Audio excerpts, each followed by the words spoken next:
Well, good Sunday morning, everyone. I hope you're having a great start to the second day of August. That's hard to believe, isn't it? We are actually in August now. You know, when this thing started in March, who would have thought that in August this is still the way we'd be doing Bible classes? I didn't think that.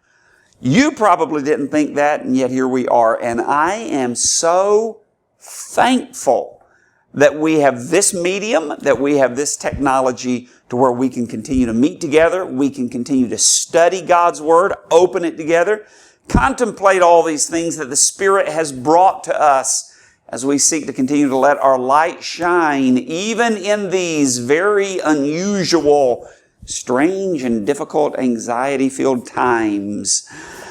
Well, I know that most of you have been with me on a regular basis for Bible class, but maybe, just maybe, there's someone out there who is joining us for the first time.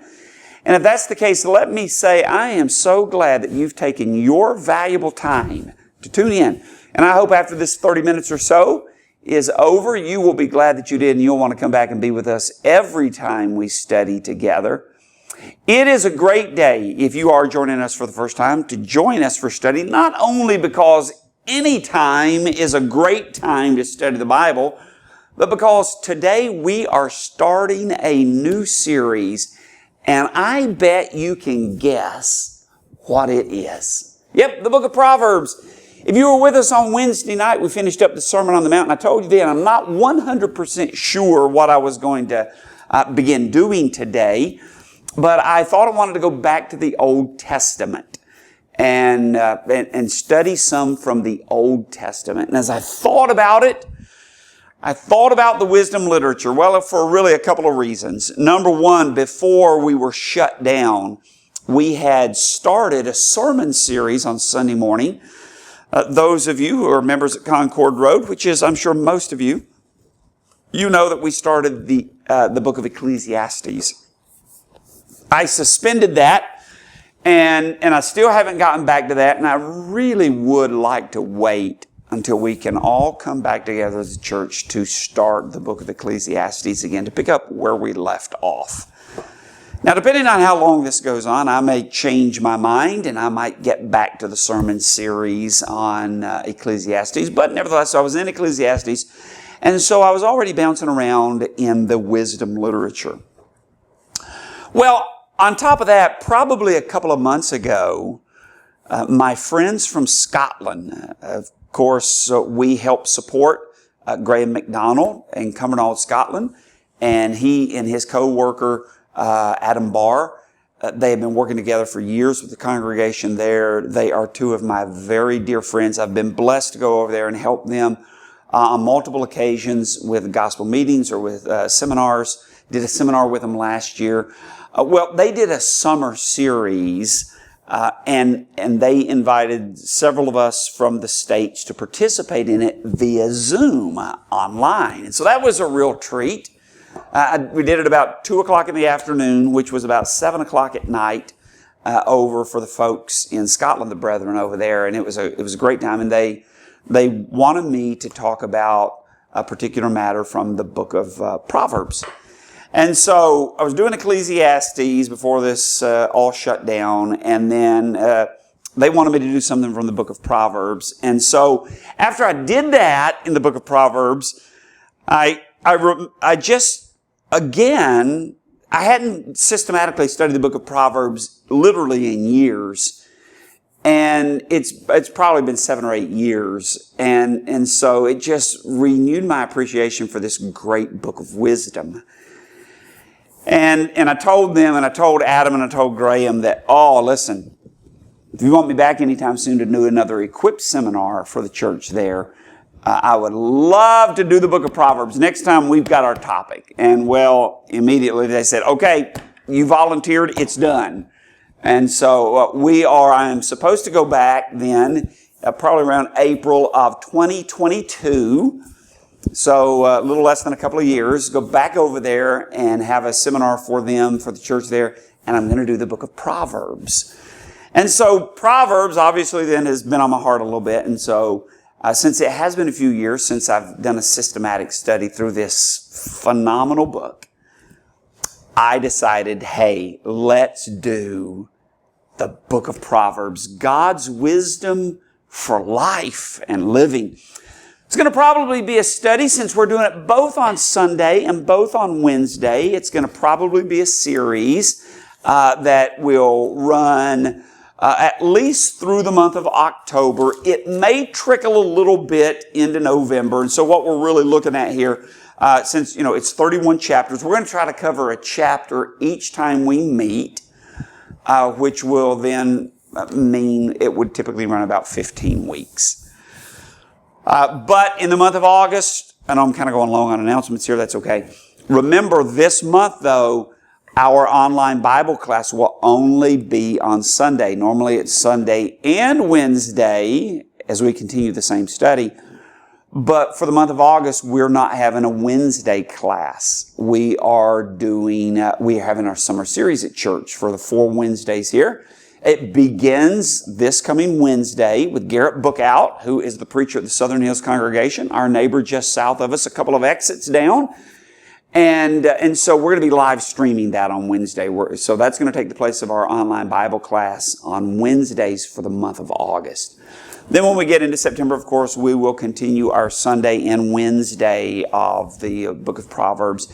So I'm anticipating that it's probably going to go through October. So August, September, October, 3 months. It might go into November and be a 4-month study. It's going to be a great study, though. I love the book of Proverbs. You're going to love the book of Proverbs. So without any further ado, let's take a look at the book of Proverbs. While you're opening your Bible to the book of Proverbs, I'm going to take a swig,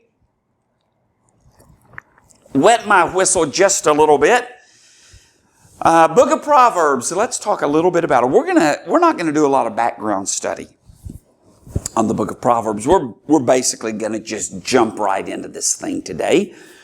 And as we look at it, as we begin to jump in and we look at the first 7 verses of chapter 1, this is really what scholars call the prologue. This is the prologue, the beginning of the book of Proverbs. And what the prologue does, what these first 7 verses of Proverbs does, is it challenges us to commit ourselves to mastering this book. In terms of excelling in life, there is no book that is more useful in the Bible, in all aspects, excelling in all aspects of life, family life, community life, personal relationships, personal finance, business, in all aspects of life. There is nothing else like the book of Proverbs in all the Bible. And if we will master this book, if we will master these 31 chapters, it will be such a blessing, not only to us personally, but to our families as well. Because it is in these 31 chapters that we can learn the principles that really determine the success or failure in really all of the major arenas of human activity. Like I said, when I talk about all the major arenas of human activity, what are we thinking about? We're talking about business. That's a major arena of human activity. We're talking about personal relationships. That certainly is a major arena of human activity. Personal finance. That's certainly a major arena of human activity. We're talking about family life. We're talking about community life. We're talking about all of those things. And so, as I said, in these 31 chapters, we learn the principles that can determine our success or our failure in all of those areas of human activity. Let's start by reading then these first 7 verses that challenges us to commit ourselves to the mastery of this book, as I said. Then we're going to make some observations. How about that? Let's start verse 1 through verse 7. The Proverbs of Solomon, the son of David, the king of Israel. To know wisdom and instruction, to discern the sayings of understanding, to receive instruction in wise behavior, righteousness, justice, and equity, to give prudence to the naive, to the youth, knowledge and discretion. A wise man will hear and increase in learning, and a man of understanding will acquire wise counsel. To understand a proverb and a figure, the words of the wise and their riddles. The fear of the Lord is the beginning of knowledge. Fools despise wisdom and instruction. Okay, the first thing that I want us to notice here in this prologue, these first 7 verses of chapter 1, I want you to notice that twice you're going to see the word wisdom. You're going to see it right there in verse 2. These proverbs, he says, are so that we can have wisdom. And then he says, the beginning of that, or down at the end of verse 7, fools despise wisdom. This is given so that we can gain wisdom. Wisdom is something that fools despise. And notice what he says there, that last line there in verse 7. Fools despise wisdom and instruction. That's really what wisdom is. It is instruction. You will see those two combined both in verse 2, to know wisdom and instruction. At the end of verse 7, fools despise wisdom and instruction. People often ask for a definition of wisdom. And I don't really have a canned definition of wisdom, although if you look in the commentaries on the Song of Songs, we're not in the Song of Songs, we're in the book of Proverbs. If you look in commentaries on the Proverbs, you will often find a canned definition of wisdom being offered, and those are great. A lot of them are wonderful. But I would simply describe wisdom if someone said, what exactly is wisdom? And I think the answer to that is wisdom is having the expertise to negotiate the complexities of life. It's having the expertise to negotiate the complexities of life. And to have that expertise, you have to develop those expertise. And that's really what wisdom is. It is developing the expertise to negotiate the complexities of life. Think of life as a puzzle. I like this picture that some use as they're kind of describing the book of Proverbs and what wisdom is and helping us understand wisdom. Picture life as a puzzle. When we talk about the complexities of life, we're talking about a puzzle. We're talking about some things that, that aren't easily recognizable sometimes. The right course of action. You might have several different courses of action to choose from, and the right course is not just readily identifiable. The complexities of life. That's what we're talking about. And so think about life as a puzzle. And what wisdom is the ability to take all of the pieces of that puzzle and to put it together. That's what wisdom is. Life is like a puzzle, a mixed up puzzle. And wisdom is the ability to take those pieces and put it together. That's what we mean when we talk about developing the expertise to negotiate the complexities of life. In other words, wisdom is finding the truth. It's just like finding that image in a puzzle. As you're looking at all those pieces, you've got to put all those pieces together to find the picture. And so wisdom is about really finding the truth that is concealed in the created order. God has, when He made the world, he built a lot of things into it. And what wisdom is, it is finding those truths that he has built into life. If you think you can do life your way and be a success, but it goes against what God has built into life, you're never going to find success. No matter how much you push against it. There is just certain truths that God has built into life in terms of being a success in business, in terms of success in handling your money, in terms of success in your relationship with your spouse, in terms of your relationship with your extended family, in terms of how you relate socially and interact in community. God has built certain principles into life that will bring success in those areas. And if you don't find those things, those truths that He's built into life, you're going to struggle.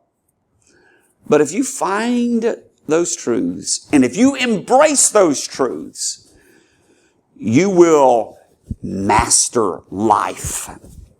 You will master life. That's why here in these first 7 verses, the prologue challenges us to master this book. Because if we master this book and we discipline ourselves to pursue the truths that this book presents to us, the truths about life, then we will master life.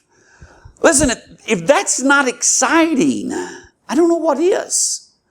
The secret to mastering life.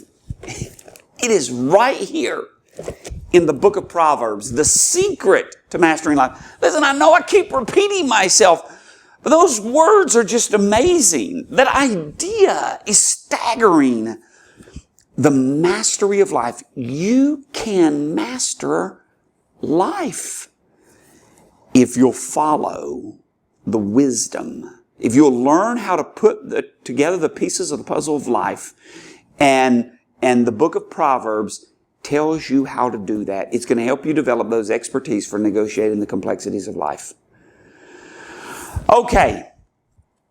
So, as we occupy ourselves then in the book of Proverbs with discovering God's order in life, how He has ordered life, we're going to discover that. And as we occupy ourselves with how to apply those things successfully, let's go down to verse 7 now. Look at verse 7. He says, "The fear of the Lord is the beginning of knowledge. Fools despise wisdom and instruction." The fear of the Lord is the beginning of knowledge. The fear of the Lord. This frames everything. This is one of the most repeated phrases that you're going to find in the book of Proverbs. Let me show you what I mean. Turn over to verse 29.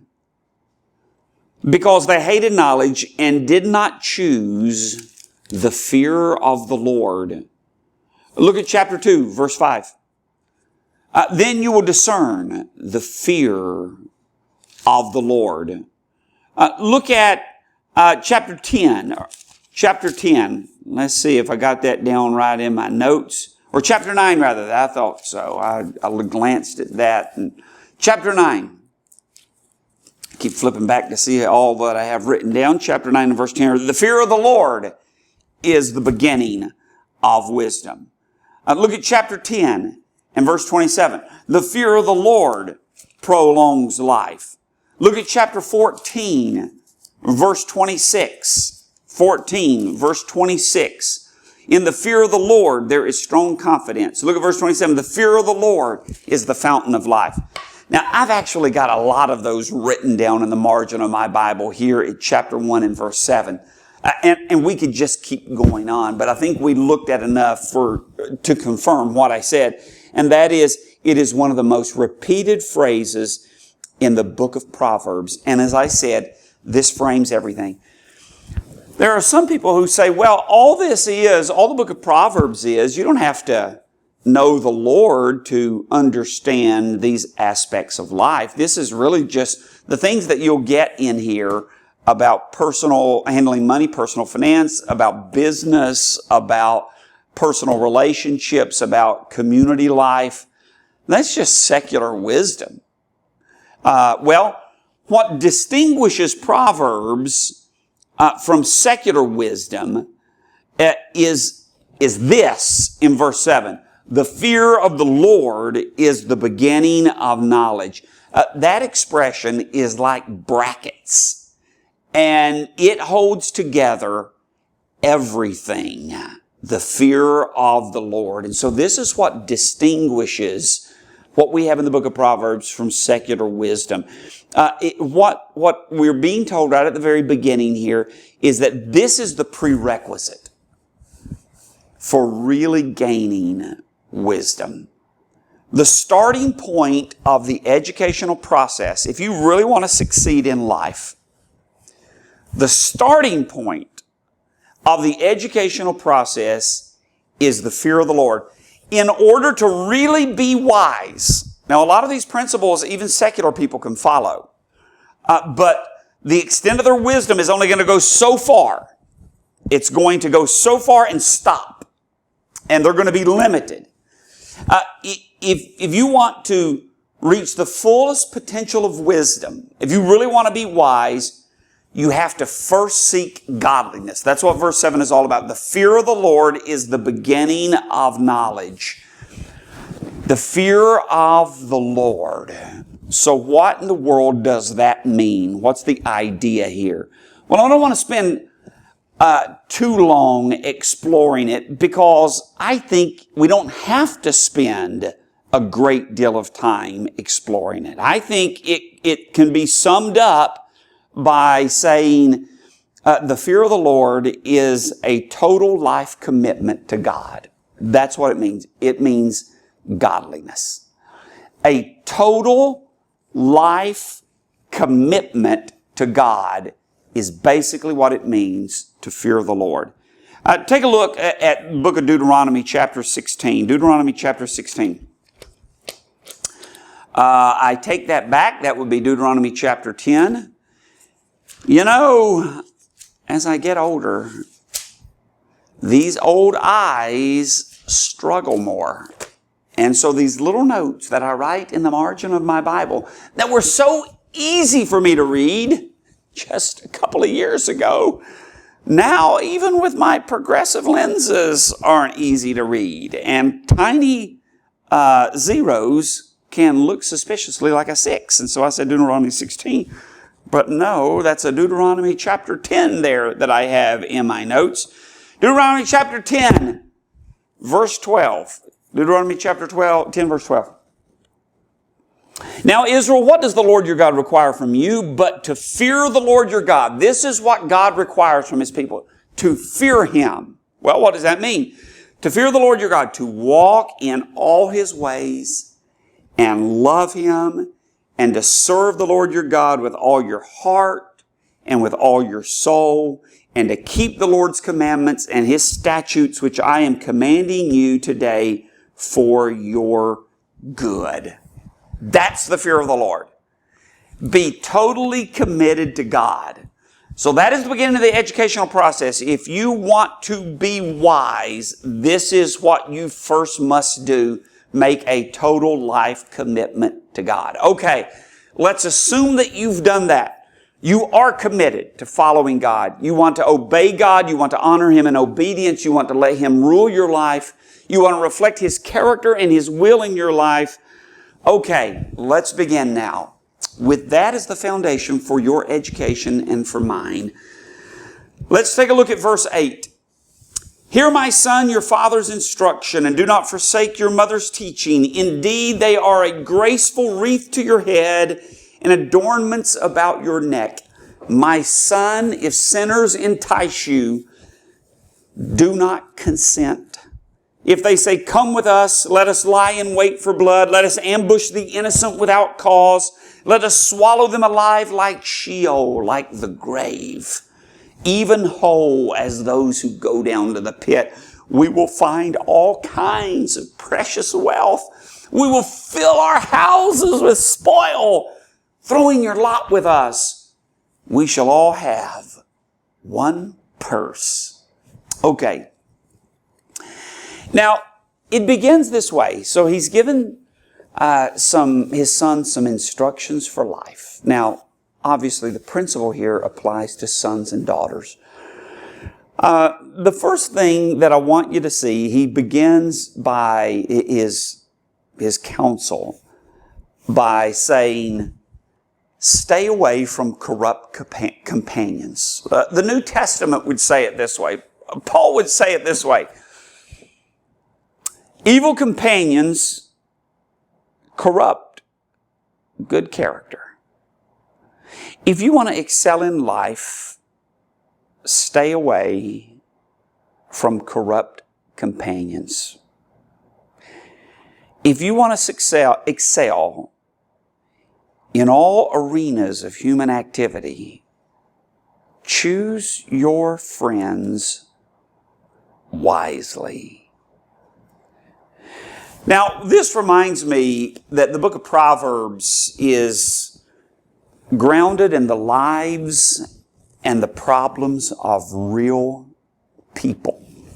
That's what this reminds me of. This is how it doesn't start out with some, great theoretical narrative on wisdom. It begins with, don't get mixed up with bad people. That's how it begins.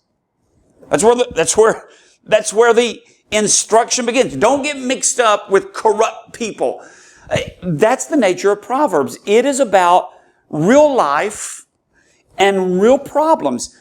Concrete issues are addressed in the book of Proverbs. Not some kind of abstract issues. Real life. Real problems. Concrete issues.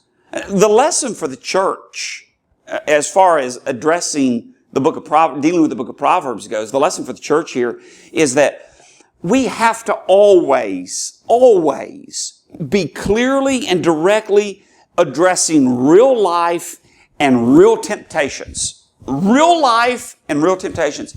And he's going to get into some real life and real temptations here. And some of that real life and real temptations may make some of you squirm a little bit and make you a little bit uneasy. His language, his just clear and direct language that he uses. It's kind of like the Holy Spirit uses in the Song of Songs when it's all about having a redeemed relationship, what married life should look like, and how to make married life thrive. It causes some people to blush. And they think God can't really be saying those things. It has to be something else. It has to be some kind of just metaphor for something else. No, God speaks to real life. Real life. Real issues like marriage and sex and money and business. He speaks to real life and real temptations, because temptations abound in all of those areas of life. And we've got to address those issues directly and clearly. And if we don't address them directly and clearly, we do our people a disservice. This is what we see right at the beginning of the book of Proverbs. Stay away from corrupt people. And he says, listen, here's what's going to happen. They're going to try to entice you. Now, look at this. Look what in verse 11 and 12, 13 and 14. Now, I actually circled all of these pronouns. Us and we. Come with us. Verse 11, let us lie in wait. Let us ambush. Let us swallow. Verse 12. We will find all kinds of precious wealth. Verse 13. We will fill our house with spoil. Throw in your lot with us. We shall have one purse. Verse 14. We, us. We, us. We, us. We, us. Repetitions of we and us. it portrays the peer pressure that we're all susceptible to. But especially when we think about the susceptibility to peer pressure, we especially think about young people and how susceptible they are. And he's telling us right off the bat, and we need to warn one another, and especially young people right off the bat, that listen, there's going to be an enormous amount of pressure that's going to be brought to bear. And they're going to it's going to be enticing. As you move into adulthood, you are going to want to explore the great adventures that await you. Listen, we need to teach our kids that. As they move into adulthood, they're going to want to explore the great adventures that lie before them. As they get out of our house, as they leave high school, as they get into college, they're going to want to explore the great adventures that lie out there. And there are going to be plenty of people out there who are going to entice them with things like camaraderie, we, us. Entice them with the allure of easy money. Hey, listen, why don't you do this with us? We will find all kinds of precious wealth. We'll fill our houses with spoil. Throw in your lot with us, and we'll all have one purse. Oh, it's going to be exciting. Come with us. This is going to be so fun and so exciting. Verse 11, if they say, come with us, let us lie in wait for blood. Let us ambush the innocent without cause. Oh, wow, that sounds like some real adventure and easy money and camaraderie. Those things are all presented and can so easily allure us to connect with the wrong people, corrupt people. Now look at verses 15 through 17. Real quickly, I know we've got about 32 minutes. Why don't you give me about 3 more? Here in verses 15 through 17, he's saying, now you need to stay away from corrupt people for really 2 reasons. One is their actions are evil. Take a look at verse 15. My son, do not walk in the way with them. Keep your feet from their path, for their feet run to evil, and they hasten to shed blood. Listen, corrupt people, what they're doing is evil. It is evil. It is wrong. It is evil. It is sinister. That's one reason that you need to avoid corrupt people. They do evil things. Number 2 is their vision is short-sighted. Look at verse 17. Indeed, it is useless to spread the baited net in the sight of any bird. That is kind of difficult to interpret. It is useless to spread the baited net in the sight of any bird. Now, if you check out the commentaries, you're going to get a couple of suggestions here. Most commentators will say, yeah, it's kind of difficult to interpret the Hebrew here is the Hebrew language and the context and all. And some suggest, one of the more common suggestions for the interpretation of verse 17 here is that he's saying these people, these corrupt people, they have less sense than a bird. A bird recognizes a snare and stays out of it. They don't even recognize a snare and they walk right into it. I'm not sure that's what it means, because I'm not sure that a bird recognizes a snare. That's why people set snares, that animals don't recognize it so readily. Another suggestion that I think is more likely is the idea here is that through the eyes of a bird, when a net is strewn with grain, they don't recognize the connection between the net and the grain. They just see free food, and they go after the free food, and in the process of going after the free food, they're trapped and killed. That's all that they see. I think that seems to be make more sense in this context. What they're doing is evil, but also they're short-sighted. They don't see the connection between their corrupt act and the fate that will entrap them. They don't see the connection. They just see adventure. They just see fun. They just see easy money. That's all they see until it's too late. Verse 18, but they lie in wait for their own blood. They ambush their own lives. They're so short-sighted. All they can see is the easy money and the camaraderie and the adventure, but it's going to ultimately be self-destructive. And that's really the heart of the warning here. Stay away from corrupt people, because if you don't, hanging out with corrupt people is going to be ultimately self-destructive. Now look at verse 18 and 19. We just read, they lie in wait for their own blood, they ambush their own lives. So are the ways of everyone who gains by violence. It takes away the life of its possessors. Okay, they've made the arguments now. Notice this. They've made the arguments now. The argument has been laid out. Stay away from corrupt people. They're going to try to entice you with camaraderie and adventure and fun and easy money. But what they're doing is evil, and it's very short-sighted. It's self-destructive.